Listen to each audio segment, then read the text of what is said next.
Hello, my name is Charlene Gleaton, and I'm here with my colleagues Wendy Bartell and Gloria Chisholm from the South Carolina Department of Education's Office of Early Learning and Literacy. This module has been created as guidance and support for districts and schools as our state implements the South Carolina MTSS framework. The title of this webinar is Communication and Collaboration. This webinar may be viewed in its entirety or segmented into parts. One natural stopping point has already been identified in the presentation. The 6 core principles of MTSS are equally critical components for successful implementation. An online module has been created for each of the 6 core principles of MTSS. This module focuses on communication and collaboration. Ongoing communication and collaboration are essential for successful implementation of MTSS. In this module, you will consider potential pitfalls in communication and collaboration in order to make plans for sustainable infrastructure and communication protocols in your district or school. Any successful endeavor utilizes all available resources and perspectives. The core principle, communication and collaboration, calls for including all stakeholders in the MTSS process and providing continuous feedback. A stakeholder is an individual or group with an interest in the success of an organization in fulfilling its mission, delivering intended results, and maintaining the viability of its products, services, and outcomes over time. Through reflection and planning, this module will guide you toward reaching 4 goals as you establish your plan for communication and collaboration. At the completion of this module, you will define opportunities for staff to have consensus and engage in MTSS implementation, establish a clear communication protocol to keep stakeholders informed throughout the implementation process, develop the infrastructure to support goals for family and community engagement, and develop plans to engage families in MTSS. Before beginning, it is important to self-assess current practices. Section 3 of the Self-Assessment of MTSS, also called the SAM, will help identify needs in developing communication and collaboration in the MTSS process. The SAM can be found in Appendix D of the South Carolina MTSS Framework and Guidance document. The next slide will show you the relevant questions for reflection in regards to the communication and collaboration portion of MTSS. The table seen here comes from pages 47 and 48 of the South Carolina MTSS Framework and Guidance document. In the following slides, you will view questions 17 through 20 as goals as you process, reflect, and plan for full implementation of communication and collaboration in your school. In this table, you will notice that the SAM is a rubric in which you will rank yourself as not implementing, emerging developing, operationalizing, or optimizing as related to the statement in the gray box. Pause the video and take a moment to read the statement in the gray box and rank yourself before moving on to the next slide. The goal of this section is to define opportunities for staff to have consensus and engage in MTSS implementation. Now that you have ranked yourself in this area, take a moment to examine key considerations before moving on to create personalized plans for your school or district. In order to have consensus and engagement within a group, it is important to consider the benefits of feedback and how it is used in this process. Pause the video, click on the hyperlink, and visit the American Institute for Research's article, Going Beyond the Basics, Using Feedback to Support MTSS Implementation. After reading the article, use the points listed on this slide to facilitate a discussion. Another key consideration for consensus and engagement is the infrastructure of teams and the representation of stakeholders on these teams. The following slides show possible protocols and configurations for teams in your district or school. There is no ideal makeup or number of teams that will work perfectly in each school, but knowing the makeup and functions of each team can assist in selecting which teams to add or combine. Teams combine individual perspectives to contribute to unified visions. In order to hear all voices within your teams, it is important to identify protocols to facilitate collaboration within each team. Now we will move on to possible team configurations. The graphic on this slide shows the potential layering of teams for various purposes within a district. The district leadership team will make things happen for the district. A school or building leadership team will make things happen for the school. A grade level department team with support will make things happen for groups of students. A problem-solving team will make things happen for individual students. We will now take a look at the considerations for each team. District and school leadership teams have similar roles and responsibilities. They are to assess district and building needs, provide leadership and build commitment, give permission to change practices, and allocate resources to support change. It is recommended that these meetings occur once a month during startup and 3 to 4 times per year during maintenance. It is important to have carefully configured stakeholder representation in district and school teams to ensure various perspectives. The lists seen here are meant only as examples. While the configuration of grade level and department teams occurs naturally, it is important to consider the work that these teams will do. Grade level and department teams should align student needs with tiered support, review the progress of groups of students for Tier 2, make instructional decisions for students in need. It is recommended that these meetings occur monthly. Individual problem-solving teams will align student needs with tiered supports, review the progress of individual students, and will refer to special ed processes and procedures if applicable.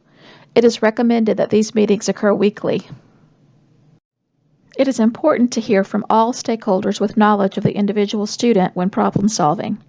The list on this slide is meant only as an example of possible team configuration.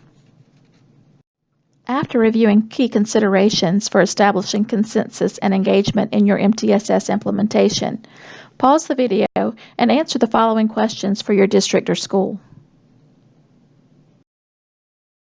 You will now return to the SAM to examine how your organization keeps stakeholders informed throughout the implementation process. Pause the video, read the statement in the gray box, and rank yourself as not implementing, emerging developing, operationalizing, or optimizing before moving on to the next slide. The goal of this section is to establish a clear communication protocol to keep stakeholders informed throughout the implementation process. Would you tell me, please, which way I ought to go from here? That depends a good deal on where you want to get to. I don't much care where. Then it doesn't matter which way you go. Sometimes when educators share data, they are like Alice in Wonderland. They lack a defined purpose, so they do not know which data to share. In general, families and community members are primarily interested in knowing how well their own students are faring, but also how the school as a whole is performing. To better serve families, educators need to share data about student attendance, behavior, and academic progress at the individual and school levels. Sharing data about the school and the school district can provide a broader picture of whether students have the opportunities they need to succeed and whether school improvement efforts are succeeding in reducing any achievement gaps between groups of students. In order to keep all stakeholders informed throughout the process, it is important to develop a communication plan. This plan should seek to celebrate successes, inform, prevent misunderstandings to reduce barriers, and to build the collective commitment of the organization's diverse stakeholders. The sample communication plan seen here could help your school organize the various stakeholder groups and make plans for communication throughout the implementation process. An additional plan for communication can be found at the Nevada Department of Education's website, which is linked below. In this plan, they used a multi-step approach to develop the communication protocol and ensure that administrators were actively engaged throughout the development and implementation of the process. Their steps are outlined on this slide. Now that you have seen examples of communication plans, it is time to pause and answer the following questions for your district or school. If you would like to break this webinar into 2 segments, you may consider stopping after your discussion and planning and resuming with goals 3 and 4 in your next session. You will now return to the SAM to consider your infrastructure to support goals for family and community engagement. Pause the video, read the statement in the gray box, and rank yourself as not implementing, emerging developing, operationalizing, or optimizing before moving on to the next slide. The goal of this section is to develop the infrastructure to support goals for family and community engagement. During implementation, stakeholders often learn a lot about what is working with MTSS and what is not. Unfortunately, leadership teams often don't consider these insights as formal data about MTSS implementation. To ensure that stakeholder experiences with implementation challenges and successes are known and addressed, the MTSS leadership team should provide meaningful opportunities for stakeholders to openly communicate with other stakeholders. That stakeholder feedback can then be used as data to reduce implementation barriers and to celebrate implementation successes. As stakeholders with different lenses are brought together to support the development and implementation of MTSS, it is important to recognize that individual concerns and previous knowledge could naturally unite and connect the work of the team. The 4 questions listed on this slide could be used to align all stakeholders and value what they bring to the table. It is important to intentionally plan for active engagement of all stakeholders. Pause and click on the hyperlink to explore this interactive rubric for ideas on building a strong infrastructure for engagement. It is important to have buy-in from all stakeholders. Allowing team members to choose their roles on the team may facilitate more engagement. If needed, see the link on this slide for descriptions of these roles. Engagement is promoted when organizational structures are clear. Keep records of each meeting. Sign-in sheets and agendas, along with formal record-keeping forms, such as the TIPS meeting minutes form, will provide a concise history of your work. The TIPS meeting minutes form can be found in Appendix G of the South Carolina MTSS Framework and Guidance document. Now that you've reviewed ideas for developing the infrastructure to support goals for family and community engagement, it's time to pause and answer the following questions for your district or school. You will now return to the SAM to consider your plans to actively engage families in MTSS. Pause the video, read the statement in the gray box, and rank yourself before moving on to the next slide. The goal of this section is to develop plans to actively engage families in MTSS. The lives and experiences of young children are intertwined with those of their families. Families are children's first and most important teachers, advocates, and nurturers. Strong family engagement in early childhood systems and programs is central, not supplemental, to promoting children's healthy intellectual, physical, and social-emotional development, preparing children for school, and supporting academic achievement in elementary school and beyond. Examining demographic data about families helps educators understand how to engage them as partners in support of student learning. Examining demographic data about the community helps schools identify and use resources that can support family and community engagement. Like an iceberg, the largest share of cultural influences are below the surface. It is critical to have meaningful family engagement in order to truly understand the underlying influences and perceptions in a child's life. This quote emphasizes the importance of selecting the most meaningful data to share with families. Likewise, we should solicit the most meaningful data from families to learn all that we can about students.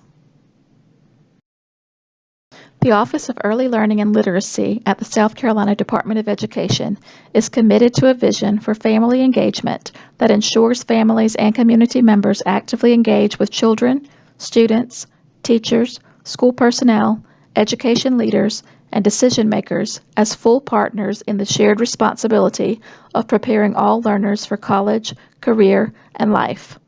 Please click the link below to visit the South Carolina Department of Education's website for additional resources for families. Please pause the video now in order to reflect and plan by answering the following questions as they relate to your school or district. You have now reached the conclusion of the South Carolina MTSS module for communication and collaboration. Thank you for your time. We truly hope your team walked away with a meaningful plan as you work to implement MTSS in your school.